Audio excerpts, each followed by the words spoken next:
Oke, kembali lagi bersama Ko Steven di Gerobak Cross. Gerobaknya sampah.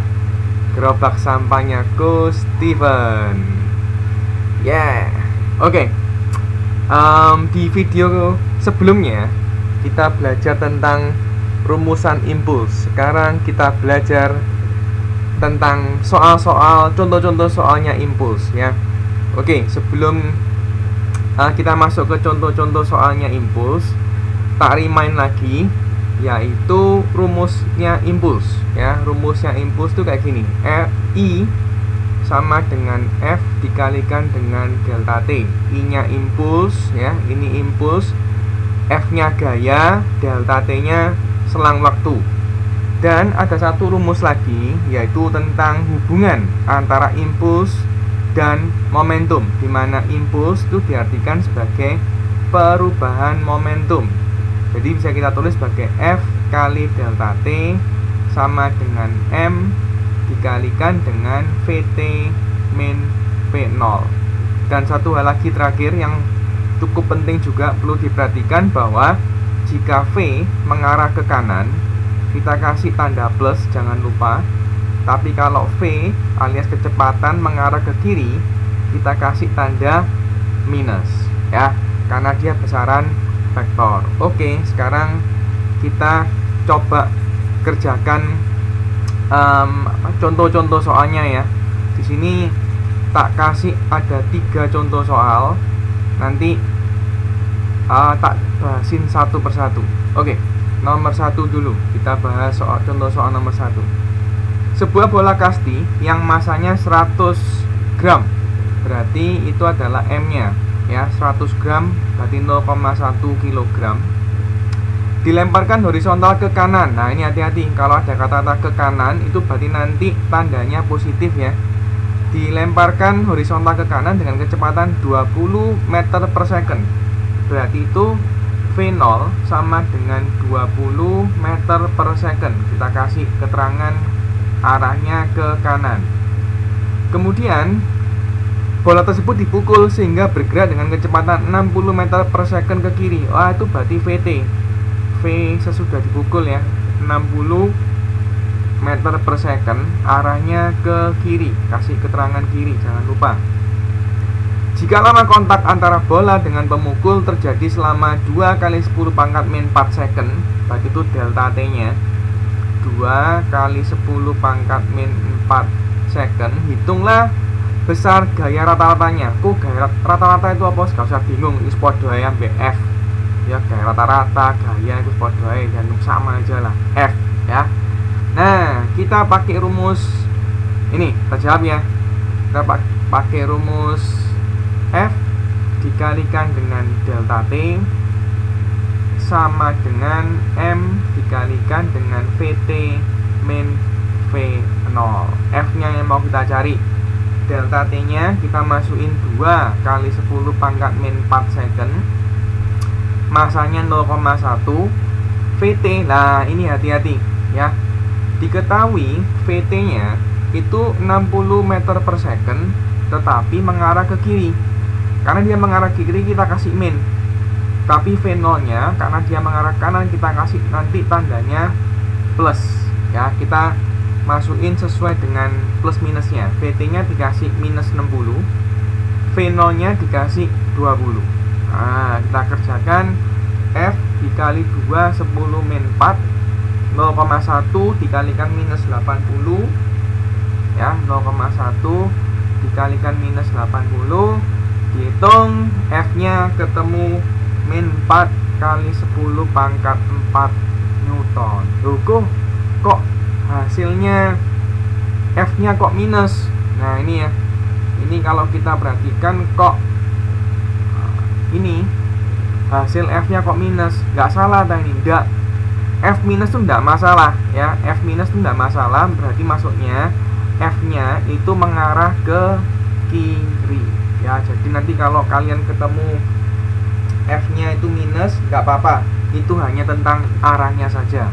Oke, itu nomor 1. Sekarang kita masuk contoh soal nomor 2. Sebuah truk bermasa 2400 kg. Wah, itu berarti M-nya.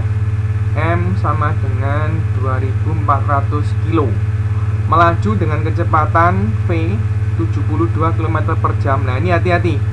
Jika masih dalam kilometer per jam, alangkah baiknya kita ubah ke meter per second, yaitu sama dengan 20 meter per second.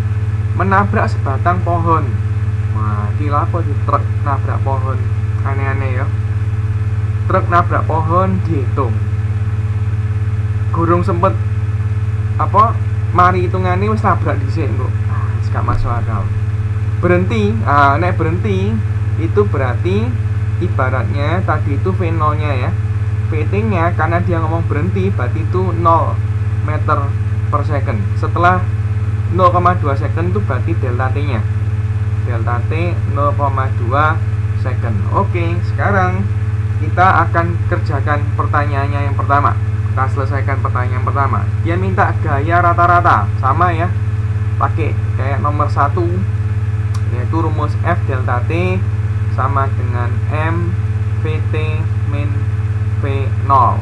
F kali delta T. F nya mau dicari, delta T nya 0,2, masanya 2400 dikali VT nya 0. Nah, 0 kemudian di sini V0 nya masukin 20. Oke.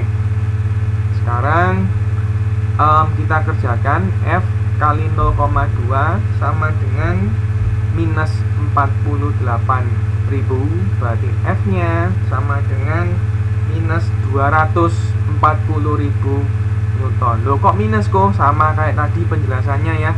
Minus bukan berarti kalian salah. Itu berarti maksudnya arah gayanya menuju ke kiri. Sekarang yang B. Nah, yang B dia minta ini impulsnya. Gampang.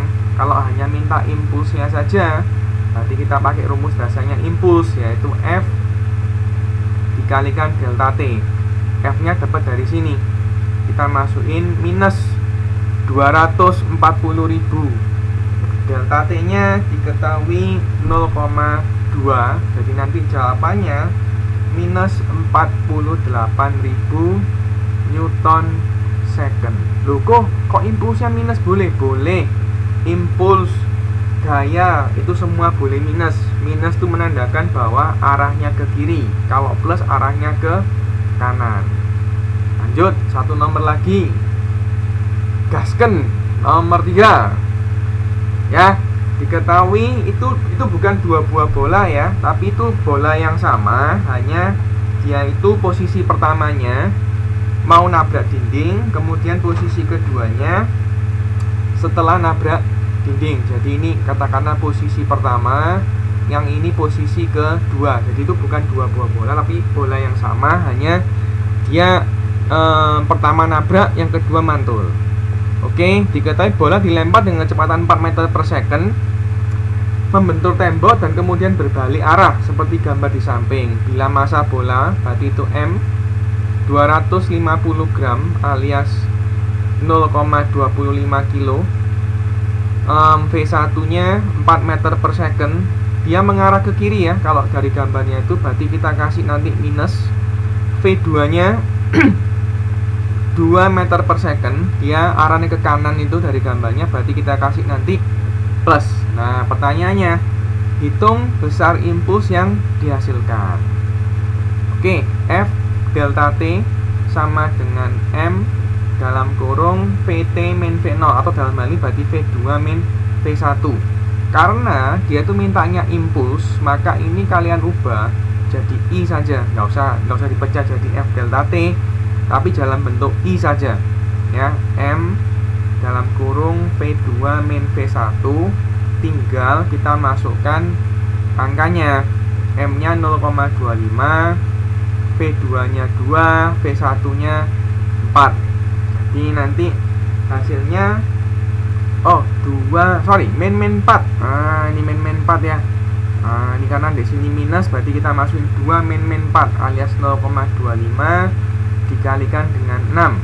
Hasilnya adalah 1,5 Newton second. Nah, demikian 3 contoh soal